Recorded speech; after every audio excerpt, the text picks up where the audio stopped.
오늘 절망 중 유일한 소망이 무엇인가에 대해서 에스라 10장 1절로 5절까지 우리 한 절씩 교독하여 읽겠습니다. 에스라 10장 1절에서 5절 제가 먼저 읽겠습니다. 에스라가 하나님의 성전 앞에 엎드려 울며 기도하여 죄를 자복할 때에 많은 백성이 크게 통곡하며 이스라엘 중에서 백성의 남녀와 어린아이의 큰 무리가 그 앞에 모인지라. 엘람 자손 중 여이엘의 아들 스가냐가 에스라에게 이르되 우리가 우리의 하나님께 범죄하여 이 땅 이방 여자를 맞이하여 아내로 삼았으나 이스라엘에게 아직도 소망이 있나니 곧 내 주의 교훈을 따르며 우리 하나님의 명령을 떨며 준행하는 자의 가르침을 따라 이 모든 아내와 그들의 소생을 다 내보내기로 우리 하나님과 언약을 세우고 율법대로 행할 것이라. 이는 당신이 주장할 일이니 일어나소서 우리가 도우리니 힘써 행하소서 하니라. 함께 읽습니다. 이에 에스라가 일어나 이 말대로 행하기를 맹세하게 하매 무리가 맹세하는지라. 아멘. 이제 에스라가 10장으로 맞춰지게 됩니다. 이게 뭐 10장 안에서도요 뭐 한 5개 이상 주제가 나오는 아주 복잡하고 또 난해한 장이기도 합니다만 저는 오늘 소망이라는 관점의 주제를 맞춰서 10장 전체를 좀 보려고 합니다. 우상 숭배를 했던 범죄한 유다 백성들이 그래서 절망에 빠진 유다 백성들이 어떻게 무엇으로 소망을 갖게 되는가, 또 우리에게 주시는 메시지인가, 또 무엇인가를 여러분 살피면서 은혜를 나누기를 원하는데요. 이 전체 10장의 스토리는 크게 두 가지로 큰 주제를 담고 있습니다. 첫 번째는 유다 백성들이 하나님 앞에서 범죄한 죄를 자백하는 내용이에요. 자백이 중요합니다. 내 죄라는 거예요. 두 번째는 회개하고, 그러니까 자백만 하는 것이 아니고 그에 따른 그 문제의 원인을 없애는 조치가 필요해요. 회개는요 자백만도 아닙니다. 그냥 조치만 취하는 것도 아니고 반드시 자백해야 되고 자백에 걸맞는 조치를 해야 되는 것이 회개입니다. 그래서 오늘 읽은 본문에 이런 회개의 내용이 포함되어 있어요. 에스라 10장 1절을 보니까 에스라가 하나님의 성전 앞에 엎드려 울며 기도하여 죄를 자복했다 이렇게 되어 있죠. 에스라가 지은 죄도 아닌데 나의 죄처럼, 우리의 죄처럼 여겼다는 겁니다. 그때 많은 백성이 크게 통곡했다는 것은 우리의 죄로 받아들였다는 것, 자백의 행위죠. 이스라엘 중에서 백성의 남녀, 어린아이 큰 무리가 그 앞에 모여서 통곡한 겁니다. 이렇게 자백만 한 게 아니고 조치도 취해요. 3절 말씀, 곧 내 주의 교훈을 따르며 우리 하나님의 명령을 떨며 준행하는 자의 가르침을 따라 이 모든 아내, 이방인 아내와 이방인 아내 사이에서 낳은 자녀들을 다 내쫓기로 한 겁니다. 그러니까 이게 일종의 조치죠. 여러분, 이방인의 결혼 문제는 단지 결혼의 문제라고 하지 않았어요. 우상의 문제, 영적인 문제라고 얘기를 했습니다. 그러니까 이방인과 이혼하겠다라는 것은 결국 우상 숭배와 결별하겠다 이런 의미이기 때문에 죄를 자백했고 그 다음에 조치를 취한 겁니다. 여러분, 진정한 회개는 후회와는 달라요. 후회라는 것은 내가 어떤 결정을 했는데 잘못된 거예요. 그때 내가 이것을 잘못한 원인이 이것이었다라고 원인에 마음을 두는 게 아니고 결과에 마음을 쓰는 거야. 아, 잘못됐어. 너무 괴로워. 힘들어. 잘 됐어야 되는데. 이게 후회예요. 자책입니다. 마치 예수님을 팔아넘겼던 가룟 유다 후회한 거죠. 뒤늦게 알게 된 거예요. 아, 내가 잘못했구나. 자책하고 죄책감에 시달리고 그 결론에 근거한, 예수님이 죽어버린 그 결론의 괴로움의 감정에 자살해버립니다. 이거 후회예요. 이거 회개라고 볼 수가 없습니다. 그러나 회개는 죄를 아파해요. 애통해요. 통곡합니다. 자백을 하지만, 자책을 하지만 그걸로 끝나는 게 아니고 그 결과에 대해서 괴로워하는 게 아니고 그 원인에 대한 조치를 하는 거예요. 이게 회개입니다. 달라요. 그러니까 이스라엘 백성이 우상 숭배했던 그 원인, 이방 여인과의 결혼으로부터 이혼이라는 조치를 내리게 되는 거죠. 이 상황에 대한 조금 더 자세한 상황이 7절, 8절에 나옵니다.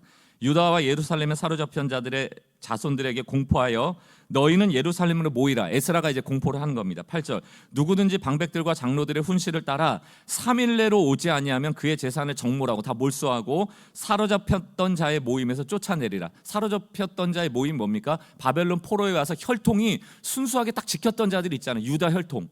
그 혈통에서 쫓아내겠다는 얘기는요, 구원에서 배제하겠다는 거예요. 이 공동체에서 쫓아내겠다는 얘기예요.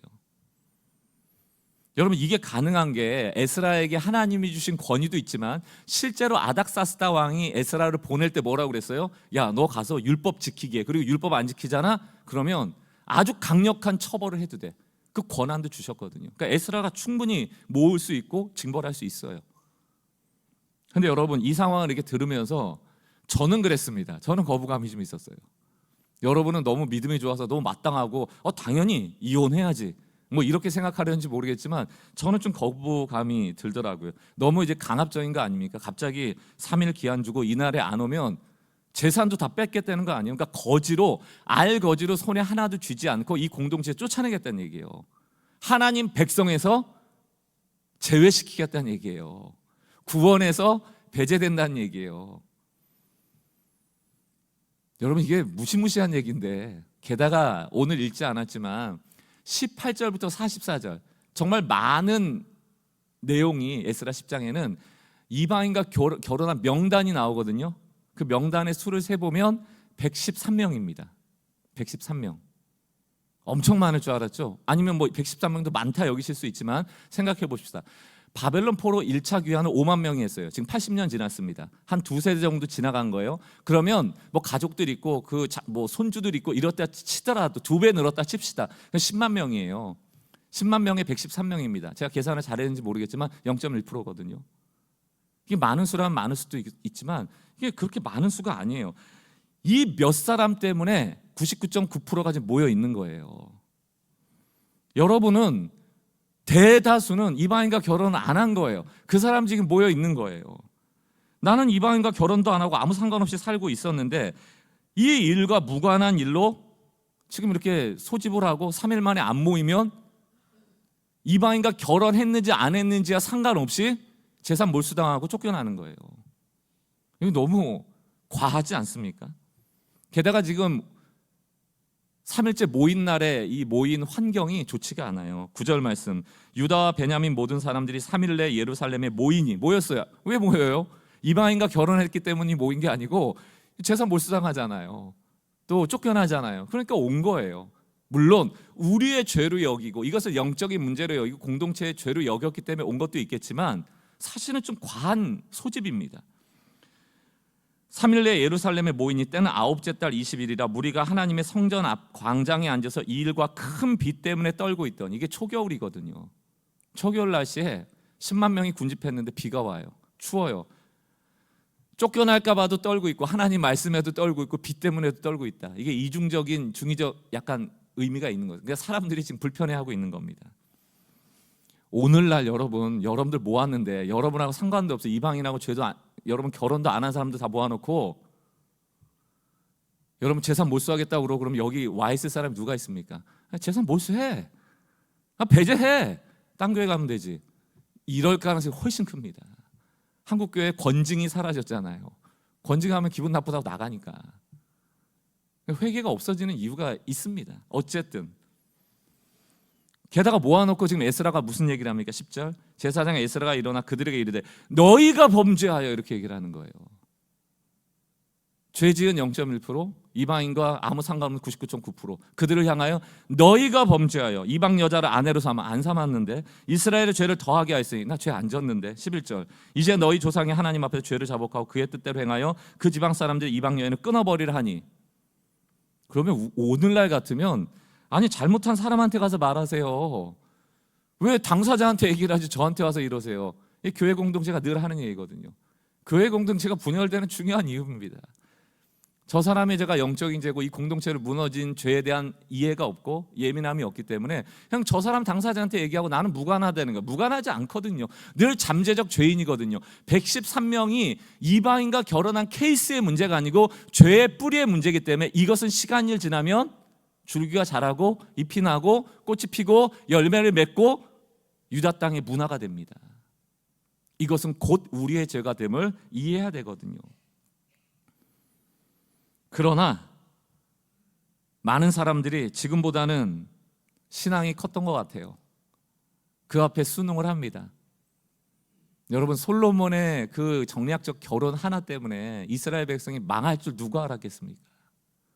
몰랐거든요. 그냥 강대국과 연합하면 더 부강한 나라가 될 줄 알았거든요. 그러나 하나님은 내버려 두지 않습니다. 애굽을 무너뜨려 버리고 아수르도 무너지고 바벨론도 무너지고 그 강대국 앞에 북이스라엘도 무너지고 남유다도 무너뜨리고 하나님의 강하심 앞에 버틸 민족이 없거든요. 하나님의 말씀을 무시한 대가죠. 근데 어쨌든 그 사람들은 컴플레인을 안 해요. 왜 우리 모아놓고 그래 당사자한테 가라고 하지 않고 너희 범죄를 자백하라고 할 때 12절 모든 회중이 큰 소리로 대답하여 이르되 당신의 말씀대로 우리가 마땅히 행할 것이니이다. 이것도 재밌는 얘기 아닙니까? 여러분 이거 아멘한 건데 아멘이 너무 쉽죠. 99.9%는 이방인하고 결혼했어요 안 했어요? 안 했어요. 그럼 뭐 이방인하고 이혼하라는데 뭐 나는 결혼도 안 했는데 이혼 그까지 그거 너무 쉬운 거지 뭐. 아멘 했죠. 마땅히 해야 될 일이라고. 또 좋게 생각하면 이 민족 가운데 죄의 뿌리가 끊어질 수 있도록 우리가 죄를 회개합니다 라고 함께 우리의 죄로 인정하고 기도하겠습니다. 이런 뜻도 있었을 겁니다. 어쨌든 몰라요. 모두가 동의했기 때문에 그 다음에 조치가 이루어집니다. 지금 10만 명이나 모아놓고 비가 오는 가운데 누가 이방인과 결혼했는지 여기서 추려낼 수 없으니 제안을 합니다. 우리 이제 조사하자. 다 그렇게 이방인 여인과 결혼했던 것을 속속들이 드러내기로 했으니까 조사하다 해서 각 우두머리를 뽑아서 조사단을 만들어서 3개월 동안 조사합니다. 그래서 나온 인원이 지금 명단 113명이에요. 물론 113명만 있었던 건 아닐 것이라고 해석을 많이 합니다. 왜냐하면 시간이 3개월이나 지났기 때문에 야 그냥 우리 없던 것을 우린 숨기자라고 할 수도 있고 뭐 이건 죄가 아니야라고 여길 수도 있고 너무 아내를 사랑해서 감췄을 수도 있고 뭐 여러 가지 이유도 있을 수 있겠죠. 그러나 명단은 113명 추려지고 에스라서는 그렇게 끝납니다. 저는 에스라서 10장을 대할 때마다 일단 죄도 없는 사람들, 직접적인 죄가 없는 사람들 모아다 놓고 너 죄인이다 하는 것도 불편해할 것 같고 또 하나 진짜로 불편한 지점은 이혼이에요. 여러분 어떠세요? 여러분이 당사자 일 아니니까 이혼해야죠. 그거 다 찢어져야지. 그 죄의 뿌리를 끊어내야지. 막 얘기할 수 있지만 여러분 가운데 불신 가정과 결혼한 뭐 자녀가 있든지 당사자가 있든지 그것 때문에 어려워하시는 분들한테 당신 남편이 아내가 예수 안 믿으니까 이혼하세요. 그러면 여기서 몇 명이나 이혼하시겠어요? 꼴보기 싫었는데 마침 이 말씀으로 이혼하자 하는 가정 없으시죠? 그러면 안 돼요. 그게 말하는 바가 아니에요. 저는 불편해요. 이방인과 이혼하라. 진짜 사랑해서 했을 수도 있잖아요. 솔로몬처럼 정략적으로 한 게 아니고 정말 그 여인이 같은 동네에 사니까 정말 마음으로 정서적으로 소울메이트 같아서 정말 사랑할 수 있잖아요. 사랑해서 자녀를 낳을 수도 있잖아요. 근데 이혼해야 돼요? 그걸 한번 상상해 보십시오. 너무 극단적이지 않아요? 또 결혼은 서로 간의 선택 아닙니까? 그럼 같이 쫓겨나야지. 왜 유대인은 남편은 남아있고 같이 결혼한 여인과 아이만 쫓아내요? 이건 공정하지 않은 거잖아요. 안 불편하세요? 자녀까지 내보내라. 이거 너무 잔인한 거 아닙니까? 어떤 분들은 그런 얘기도 해요. 이 본문에 대한 설교를 제가 많이 읽어봤거든요. 어떤 분들은 전쟁 중에 다리에 총을 맞아서 염증이 많아지고 있으면 이거 다리를 자르고 생명을 살리는 게 낫지 않냐. 뭐 이런 예화를 쓰시더라고요. 그러니까 이방 여인을 쫓아내고 자식을 쫓아내고 그게 마음은 아프지만 민족을 살리기 위해서 잘라내야 되는 것 아닌가. 뭐 그런 예화를 쓰시는 것도 불편해요. 저는 하나님이 그런 분인가. 그냥 다리 잘라내고 생명 살려라. 그냥 이혼하고 될 대로 되라고 그러고 너희라도 살아라. 이런 분이니까 저는 좀 고민이 됐습니다. 성경을 펴고 그럼 과연 하나님은 이 결혼과 이혼을 어떻게 생각하실까? 한번 생각할 필요가 있다는 생각을 했어요. 하나님의 원칙은 결혼은 하나님께서 맺어주신 하나님께서 짝지어주신 만남이라는 게 원칙입니다. 헤어지지 않는 것이 원칙입니다. 그러나 때로는 성경에서 이혼을 허용하시죠. 하나님은 이혼을 무조건 죄라고 하지도 않고 그렇다고 마음대로 이혼하라고 말하지도 않습니다. 소위 요즘 얘기하는 케바케 경우에 따라 다 달라요. 신명기 24장 1절을 세번역으로 보면 남녀가 결혼을 하고 난 다음에 남편이 아내에게서 수치스러운 일을 발견하여 아내와 같이 살 마음이 없을 때는 아내에게 이혼 증서를 써주고 그 여자를 자기 집에서 내보낼 수 있습니다. 이렇게 돼 있어요. 그러면 남녀가 결혼했는데 남편에 있어서 아내가 수치스러운 일을 뭘 했을까를 우리가 적혀 있지 않기 때문에 모르지만 예수님이 마태복음에서 무엇을 얘기하는가 하면 아내가 음행한 이유가 아닌 다음에는 쫓아내지 말라고 그러거든요. 그렇다면 이 수치스러운 일이 음행에 관련된 일이라고 우리가 해석해 볼 수 있을 겁니다. 그러니까 아내가 음행한 경우를 제외하고라면 이혼해서는 안 된다라는 것이에요. 그런데 문제는 뭐냐면 이 당시는 훨씬 더 고대 사회잖아요. 힘의 문화잖아요. 남편이 더 우위에 있는 가부장적 문화를 우리가 인정해야 된다는 측면에서 보면 남편에게 이혼의 권한이 있는 거예요. 그러면 여러분 귀에 걸면 귀걸이고 코에 걸면 코걸이죠. 이 여자가 마음에 안 들면 주관적으로 말이에요. 감정적으로 말이에요. 그러면 음행이라는 굴레를 씌우는 것은 너무 쉬운 일이다. 내 마음에 들지 않는 어떤 한 부분을 음행에 씌워서 쫓아낼 수 있다는 얘기예요. 그럼 여러분 이 여인이 쫓아내서 쫓김을 당하잖아요. 그럼 어떤 신분으로 쫓겨나요? 여전히 한 남자가 결혼한 상태에서 쫓겨나게 되죠. 그럼 이 여인이 먼 타지에 가서라도 다른 남자와 결혼하게 되면 이 여인에겐 두 남편이 있게 되는 거예요. 이게 행음하게 되는 겁니다. 이 문제를 하나님이 보시는 거예요. 그러므로 혹여라도 음행의 문제로 인하여 내보낼 때에도 이혼에 대한 증서를 주라는 겁니다. 이 여인이 남편과 헤어졌음, 다시 말하면 이 여인은 다시 결혼할 수 있음에 대한 기회를 주는 거예요. 이게 이혼 증서입니다. 하나님이요 밉다고 해서 이방 여인이라고 해서 사람을 막 내보내고 궁지에 몰고 못 살게 하시는 분이 아니다. 어찌 보면 유대인들은 이런 말까지 나올 정도라면 생각보다 음행이라는 굴레를 씌워서 자기의 주관대로 자기의 권한을 가지고 아내를 내쫓는 일이 비일비재했다라는 것을 볼 수 있어요. 오히려 성경에 하나님은 인격적이시잖아요. 사랑이시잖아요. 우리가 그 관점을 놓치면 안 돼요. 우리가 하나님을 떠올릴 때 하나님은 사랑이시다라는 것이 가장 먼저 떠오르지 않는다면 우리는 하나님을 오해하는 것이다. 이게 성경의 원칙입니다. 하나님을 살리려고 하시는 게 훨씬 더 많으시죠. 그런 의미에서 오늘 에스라서에서 이혼하라 이런 유다 백성의 결정은 매우 극단적이고 편협한 결정으로 밖에 보이지 않는다. 그렇다면 도대체 이 안에 하나님께서 원하시는 것은 무엇일까를 우리가 조금 더 해석해 볼 필요가 있죠. 저는 고린도전서에서 사도 바울이 결혼과 이혼에 대한 이야기를 적는데 이곳 가운데 우리 청년들, 결혼 안 한 청년들도 좀 귀담아 들으시고 뭐 이미 결혼해버린 우리 어른들도 잘 들으세요. 결혼에 또 이혼에 대한 얘기입니다. 세 번역으로 봅니다. 10절입니다. 고린도전서 7장 10절. 결혼한 사람들에게 말합니다. 이것은 나의 말이 아니라 주님의 명령입니다. 이게 하나님의 마음을 얘기하는 겁니다. 아내는 남편과 헤어지지 말아야 합니다. 11절. 만일 헤어졌거든 재혼하지 말고 그냥 지내든지 그렇지 않으면 남편과 화해해야 합니다. 그리고 남편도 아내를 버리지 말아야 합니다. 버릴 거면 이혼 증서를 줘라. 예를 들어 이제 이어지겠죠. 그러니까 웬만하면 헤어지지 말고 화해하고 살아라. 이게 하나님의 마음이에요. 주님의 명령이에요. 왜? 남녀 간의 만남은 인위적인 만남이 아니고 하나님에 의하여 만나게 된 것이라는 원칙이 있는 겁니다. 하나님의 주권 아래 있다는 것이죠. 그리고 나서 원리를 얘기하고 나서 사도 바울의 개인적 의견을 피력해요. 12절입니다. 그 밖에 사람들에게 말합니다. 이것은 나의 말이요 주님의 말씀은 아닙니다 라고 얘기를 하고 어떤 겨우에게 믿지 않는 아내가 있는데 그 여자가 남편과 같이 살기를 원한다면 믿지 않는 아내가 있어요. 불신자예요. 쉽게 얘기하면 이방인이에요. 그런데 믿는 남편과 내가 살기를 원한다면 그 여자를 버리지 말아야 합니다. 13절 또 어떤 여자에게 믿지 않는 남편이 있는데 그 믿지 않는 남편이 불신자가 이방인이 그 아내와 같이 살기를 원한다면 그 남편을 버리면 안 됩니다. 여러분 이 맥락이 사도 바울의 지혜에서 나왔다라고 하지만 사도 바울의 영적인 원리에 근거한 겁니다. 할례, 유월절, 복음에 근거한 신약의 구원 다 환대예요. 할례도 유월절도 복음에 근거한 구원도 유대인에게만 주어지는 게 아닙니다. 우리가 꼭 기억하셔야 될 것은 하나님의 꿈은 유대인을 구원하는 게 아니에요. 인류를 구원하는 거지. 오히려 늘 유대인의 선민의식이 문제가 됩니다.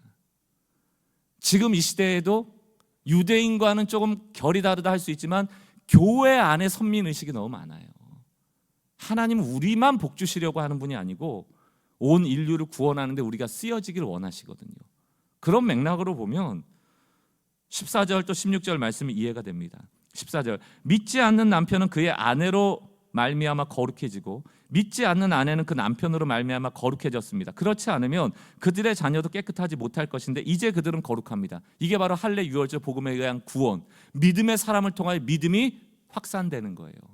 16절, 아내 된 이여 그대가 혹시나 그대 남편을 구원할지 어찌합니까? 남편 된 이여 그대가 혹시나 그대 아내를 구원할지 어찌합니까? 이게 사도 바울의 지혜로운 권면이에요. 여러분, 불신자와 결혼했을 때 이혼하는 게 능사가 아니라는 것입니다. 그리스도인 된 남편이나 아내의 사랑과 헌신 그리고 기도와 수고로 얼마든지 불신자가 신자가 될 수 있고 이방인이 유대인으로서 할례와 유월절에 참여할 수 있는 선민이 될 수 있다라는 사도 바울의 의견이에요. 이 메시지에서 뭐가 중요합니까? 불신자의 선택이 중요해요. 굉장히 중요한 메시지입니다. 불신자 아내가 함께 살기를 원한다면, 불신자 남편이 함께 살기를 원한다면이라는 조건이 붙어 있거든요. 15절을 더 볼까요? 그러나 믿지 않는 쪽에서 헤어지려고 하면 헤어져도 됩니다. 믿는 형제나 자매가 이런 일에 얽매일 것이 없습니다. 하나님께서는 여러분을 부르셔서 평화롭게 살게 하셨습니다. 믿지 않는 사람이 원하지 않는데 거기서 갈등하지 말라는 얘기예요. 거기서 지지고 볶지 말라는 얘기예요. 과감하게 헤어져도 된다는 얘기입니다. 여기서 중요한 포인트가 불신자의 선택이 굉장히 중요해요. 그러니까 신앙이라는 것은 억지로 되어지는 게 아니란 얘기입니다. 그리고 믿는 사람인데 마음에 안 든다고 해서 너 그냥 이방인이라는 이유만으로 쫓아내서는 안 된다는 거예요. 이방인을, 불신자를 더욱더 사랑으로 그리스도의 향기로 예수 믿도록 하는 것, 하나님의 사람 되도록 하는 게 그 소명이란 얘기예요. 이해가 되십니까?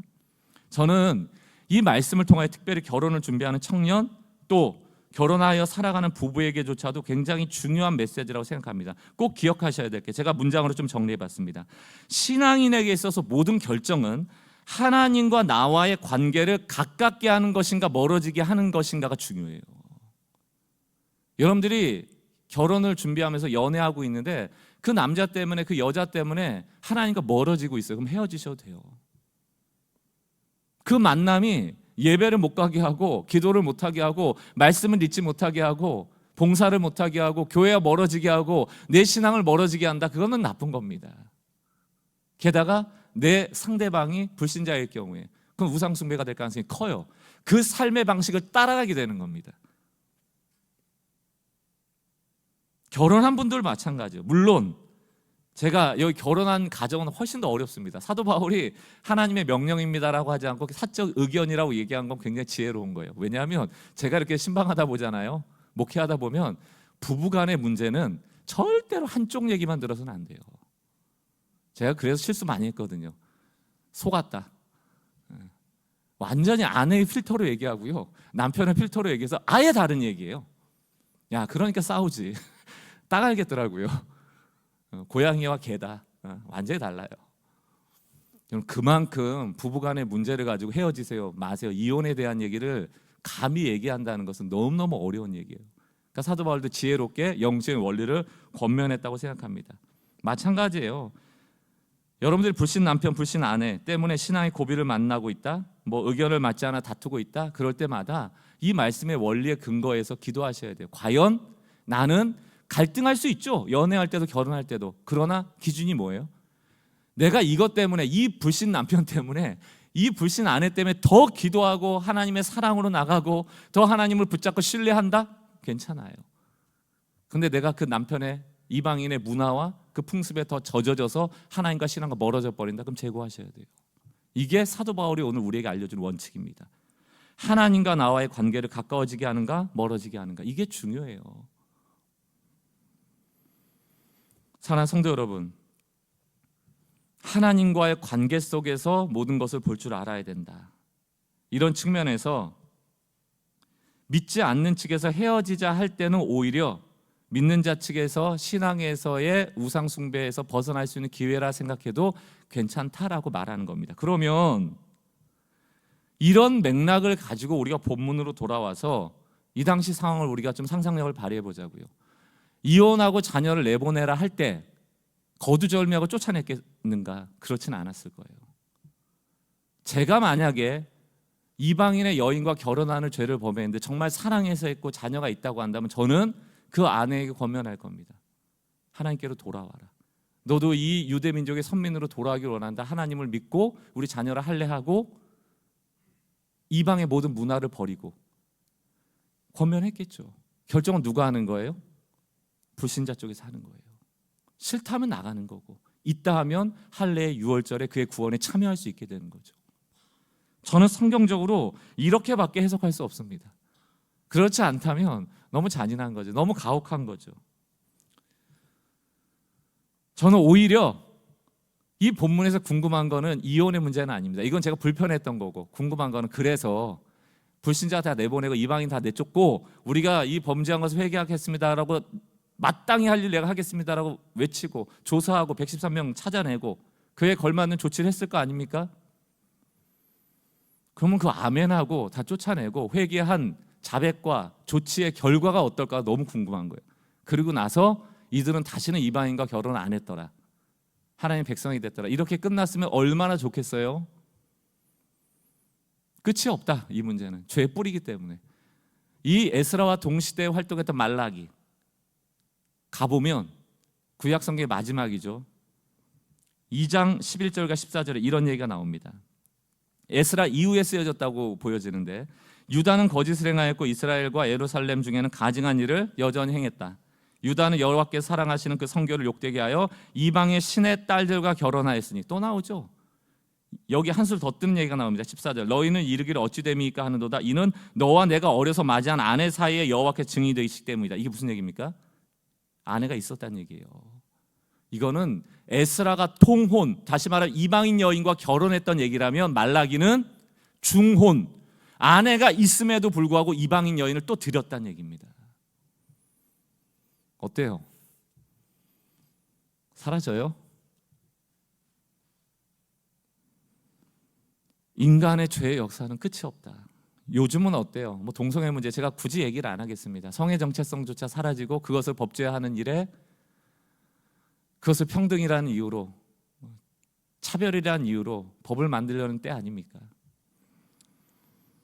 결국 에스라 10장의 신앙재건의 몸부림은 실패입니다. 자백과 조체라는 진정한 회개가 있었음에도 불구하고 에스라 10장은 하나님이 그 회개에 대하여 어떠한 반응을 했다는 얘기가 나오질 않아요. 여러분, 이게 중요합니다. 왜 용서했다 말았다, 그래서 뭐 복을 받았다 말았다 얘기가 없을까? 구약 성경은 누누이 말씀드리지만 항상 오픈 엔딩, 열린 결말로 끝납니다. 왜? 구약의 어떤 성경도 마감을 짓지 못해요. 해결하지 못해요. 죄가 해결되지 않고 그 나라의 멸망을 해결할 수도 없고 강대국으로부터 구원할 수도 없어요. 구약의 모든 얘기는 열려서 끝납니다. 불행하게 끝나는 결말들이에요. 사랑하는 성도 여러분, 이 모든 에스라 10장의 일의 발단의 주인공이 아직 등장하지 않았어요. 에스라 10장 2절을 보면 왜 이혼하자는 얘기가 나왔는지 그 이혼에 대한 의견을 피력한 주인공이 나옵니다. 2절 3절. 엘람 자성 중 여이엘의 아들 스가냐가 에스라에게 이르되 우리가 우리 하나님께 범죄하여 이 땅 이방 여자를 맞이하여 아내를 삼았으나 이스라엘에게 아직도 소망이 있난, 이렇게 얘기를 합니다. 그러나 우리에게 아직 소망이 있어. 우리 망하지 않을 수 있어. 바벨론 포로 끌려갔던 것처럼 포로로 안 끌려갈 수 있어. 우리 이 문제 해결할 수 있어. 그 방법이 뭘까? 3절에 나오죠. 곧 내 주의 교훈을 따르며 우리 하나님의 명령에 떨며 준행하는 자의 가르침을 따라 이 모든 아내와 그들의 소생을 다 내보내기로 우리 하나님과 언약을 세우고 율법대로 행하면 소망이 있어 라고 얘기를 하는 겁니다. 질문 드릴게요. 조치 다 했어요. 소망이 있습니까? 말라기를 보니까 소망이 있어요? 그 율법을 지키는 것이 소망이 됩니까? 오늘 에스라 10장의 결론은 율법을 통하여 너희가 구원을 이루려는 그 소망은, 그 작은 소망은 결코 이루어질 수 없다예요. 충격적이시죠? 여러분 에스라 10장의 설교문 한번 나중에 인터넷 찾아보십시오. 스가냐는 위대한 영웅이고요. 결단을 내려서 이혼하고, 제가 그 설교를 비판하겠다는 게 아닙니다. 그러나 종교개혁이 이루어지질 않아요. 인간의 생각으로 율법의 근거에서 소망이 될 수 있는 게 없다가 결론이에요. 오늘 에스라 10장의 결론이 무엇인가? 율법을 잘 지켜 하나님의 심판을 벗어날 수 없음, 이게 결론입니다. 하나님의 반응 없음, 너희는 안 된다는 거예요. 이 에스라 10장의 결론이 다음 주에 갈라디아서의 서원이 됩니다. 제가 뭐 끼워 맞추려고 그런 건 아닌데 메시지가 그렇게 돼요. 갈라디아서 3장 10절 세 번역으로 볼게요. 율법의 행위에 근거하여 살려고 하는 사람들은 누구나 다 저주 아래 있다. 하나님 말씀이에요. 우리는 율법을 지키면 복 받는다 이렇게 알고 있죠. 왜 복을 못 받는지 아세요? 율법을 지켜서? 율법을 다 지킬 수 없기 때문에. 율법의 하나라도 어기면 우린 제사 드려야 돼요. 율법의 하나라도 어기면 우리는 하나님의 복을 받을 수 없어요. 율법의 하나라도 어기면 우린 지옥 가는 거예요. 율법의 하나라도 어기면 하나님과 관계가 단절되는 거예요. 우린 죄를 너무 많이 짓기 때문에 우리 나름대로 큰 죄 작은 죄를 나눠놓고 이 정도는 괜찮다고 여겨버리니까 이 말씀이 안 와닿아요. 하나님이 이 정도는 허용하시겠지. 나는 그렇게 큰 죄는 안 지었어. 지옥 갈 만한 죄는 안 지었어. 이렇게 우리가 해석해버리기 때문에 이런 말씀이 안 와닿지만 율법은 우리의 작은 죄로 여기는 그 죄조차도 하나님과 단절하는 죄가 되는 겁니다. 하나님 거룩하시기 때문에. 그렇다면 여러분이 과연 율법으로 구원을 얻을 수 있어요? 율법을 소망 삼을 수 있어요? 율법으로 이 문제를 해결할 수 있어요? 없다는 게 사도 바울의 결론이고 복음의 결론이에요. 율법 아래에 있는 자는 저주 아래에 있는 자입니다. 왜? 우린 율법으로 구원을 얻을 수 없기 때문에. 뭐라고 얘기합니까? 기록된 바 율법책에 기록된 모든 것을 계속하여 행하지 않는 사람은 다 저주 아래에 있다. 모든 것을 연속하여 행하지 않는 사람, 오늘 잘하다가도 내일 하나라도 어기면 하나님과 단절되는 거예요. 하나님은 죄에 엄하기 때문에, 죄를 보실 수 없는 분이기 때문에. 그렇다면 여러분의 남은 인생을 율법을 지킬 수 있어요? 오늘은 컨디션이 좋아서 단 하나의 죄를 짓지 않았다고 칩시다. 내일은 그럴 수 있어요? 모레는 그럴 수 있어요? 10년 후 그럴 수 있습니까? 만약에 율법 아래에 있다면 우리는 언젠가는 율법을 어겨 지옥 갈 인생으로 살아가게 되는 거예요. 하루하루가 지옥입니다. 왜? 내일도 죄 지으면 안 되니까. 내일도 죄 지으면 난 지옥이니까. 난 하나님과 단절되니까. 어떻게 그 인생 어떻게 살아갑니까? 오늘 나 스스로 목숨을 끊는 일이 오히려 편하죠. 자살해버리는 게 낫죠. 그 지옥 같은 인생을 어떻게 10년, 20년을 살아가요? 율법은 저주 아래에 있는 거예요. 11절, 하나님 앞에서는 율법으로는 아무도 의롭게 되지 못한다는 것이 명백합니다. 의인은 믿음으로만 살 것이다 하였기 때문입니다. 갈라디아서 3장 24절과 25절도 있습니다. 이같이 율법이 우리를 그리스도께로 인도하는 초등교사, 개역 성경에는 예전에 몽학 선생 이렇게 돼 있잖아요. 율법이 우리를 그리스도께로 인도하는 초등교사가 되어 우리로 하여금 믿음으로 말미암아 의롭게 함을 얻게 하려 함이라. 25절, 믿음이 온 후로는 우리가 초등교사 아래 있지 아니하도다. 우리는 율법 아래 있는 자가 아니고 그리스도의 복음 아래 있는 자가 되었다. 왜 구약이 열린 결말이죠 아세요?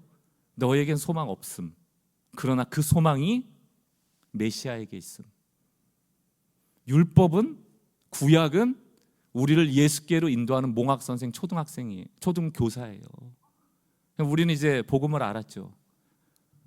우리에겐 소망이 없어요. 우리 스스로 문제 해결할 능력이 없어요. 오늘 스가냐가 어떤 분에게는 영웅처럼 보일지 모르겠지만 제 눈에는 불가능한 일을 가진 그냥 하나님을 사랑하는 자 정도로 보입니다. 작은 소망이 어디에 있습니까 우리한테? 그럼 오늘 율법을 지켰다 치자고 다 이혼하고 내쫓았다고 칩시다. 그러나 불과 몇 년이 되지 않아 말라기서에 적힌 것은 통혼을 넘어 중혼이에요. 그게 인간의 죄의 역사입니다. 해결할 수 없다는 얘기예요. 사랑하는 성도 여러분, 다음 주부터 갈라디아서를 볼 때 여러분 마음의 준비를 잘하고 오셔야 돼요. 여러분의 신앙이 그 하찮은 율법의 근거에서 조그만 선함을, 의로움을 드러내고 그것이 내가 복받을 근거로 삼는 사람들 다 무너질 준비하고 오셔야 돼요. 갈라디아서는 우리를 율법의 저주 아래서 자유케 하여 복음의 아래로 들어가게 하는 말씀인데, 생각보다 특히 우리는 교회도 요즘 제가 이 복음을 조금 소홀히 한 건 아닌데 신약 성경에 이런 복음의 내용을 안 하다 보니까 그냥 구약의 이야기에 만족하고 있는 것 같아져서 혹시 복음을 잊고 계신 게 아닌가 생각이 듭니다. 10주 정도 복음의 주사를 좀 맞고 우리가 얼마나 소망 없는 자인데 예수가 우리의 소망이 되어지는지, 오직 예수만을 바라봐야 하는지, 나의 어떠함을 근거 삼지 말아야 하는지 모든 것을 내려놓게 되는 그런 은혜의 시간으로 준비되길 바랍니다. 여러분, 죄 중에 가장 큰 죄는 동성애도 아니에요. 동성애는 죄 중에 가장 큰 죄가 아닙니다. 죄 중에 하나일 뿐이고요. 간음죄, 성적인 죄보다 성경에서 10배나 더 많이 말하고 있는 게 탐욕입니다. 동성애, 간음, 보이는 죄죠. 누구와 누가, 저 사람이 다 보이죠. 탐욕은 안 보여요. 모든 죄의 뿌리는 탐욕입니다. 탐욕이 뭘 낳는 줄 아세요? 인정욕구를 낳거든요. 내가 율법을 이만큼 지켜서 내가 이렇게 의로하라는 자기의, 이게 지옥 가는 거예요. 자기의로는 천국 못 갑니다. 내가 이만큼 해서 내가 의로워졌어, 이건 지옥 가는 길이에요. 죄 중에 가장 큰 죄는 바로 자기의고, 자기의를 드러내는 자랑이며 자기의를 드러내는 인정입니다. 10주 동안 바닥으로 내려가셔야 돼요. 내가 얼마나 쓰레기 같은 인간인지, 그 쓰레기 같은 인간을 오직 은혜로 믿음으로 구원해내시는 하나님의 놀라운 사랑을 다시 한번 느끼고 감격하는 것, 그것이 신앙의 바른 길을 걷도록 우리 인도할 겁니다. 더 이상 초등교사가 필요가 없어요. 우리에게는 그리스도가 있다. 그래서 이 말을 기억하십시오. 그 율법이 중요하지 않다는 게 아니에요. 율법은 하나님의 사랑이고 우리에게 지켜야 될 기준이지만 그것은 구원 얻지 못해요. 기억합시다. 한번 따라할까요? 율법은 우리를 그리스도께로, 그리스도는 우리를 다시 율법으로. 그리스도가 빠져버린 율법은 우리를 저주 아래 둡니다. 그러나 그리스도 아래서 율법을 지켜나가는 삶을 우리를 복되게 하는 것이죠. 이거를 알아야 돼요. 기억하시겠죠? 다음 주 이제 갈라디아서 서론이 끝났습니다. 우리에게 작은 소망이 없다. 우리의 소망은 오직 예수. 오늘 그 믿음 가지고 한 주간 하나님을 믿음으로 소망으로 삼고 살아가시는 승리하시는 성도 되시길 주의 이름으로 축원합니다. 우리 이상현 전사님 콘서트 한다는데 이 찬양이 그곳에서 불려질 거예요. 맞죠? 예. 예수로 충분하다. 이 찬양이 너무 좋습니다. 우리에겐 예수로 충분하다. 우리에게 소망 없음을 고백하면서 오늘 말씀을 기억하면서 함께 찬양의 고백으로 주님께 올려드립시다. 나는 어린 양으로만 승리하리라. 이미 승리하신 예수. 초등교사가 필요 없습니다. 아멘. 나는 목자의 음성만 따라가리라. 나를 이끄시는 대로 주와 함께 가리라. 나의 의는 어떤 모양이라도 버리고 나를 자녀 삼으신 사랑에 감격하며 복음을 누리고 또 누리게 하는 자로 세상 속에서 교회 되리라. 우리는 하나님의 의를 선포할 것입니다. 예수로 충분하다.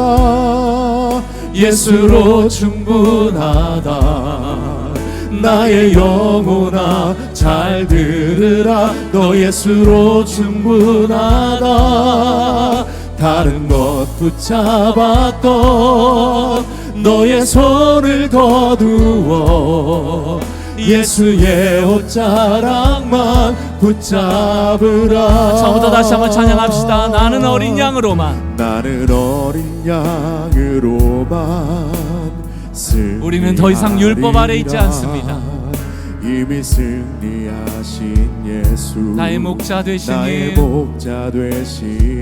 아멘. 나는 목자의 음성만 아멘 따라가리라. 주여 우리를 이끌어 주십시오. 나를 이끄시는 대로 주와 함께 가리라. 나의 의는 어떤 모양이라도 버리고 하나님의 의를 사모합니다. 나를 자녀 삼으신 사랑에 감격하며 우리에게 있는 복음을 누리고 또 누리게 하는 자로 세상 속에서 교회 되리라. 오직 예수로 충분하다. 예수로 충분하다. 아멘.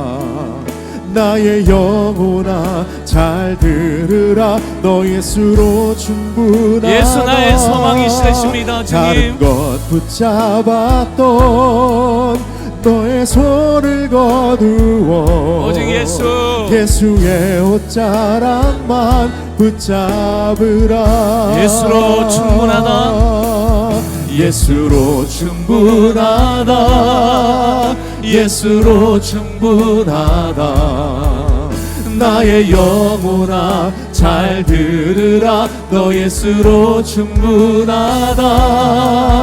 다른 것 붙잡았던 너의 손을 거두어 예수의 옷자락만 붙잡으라.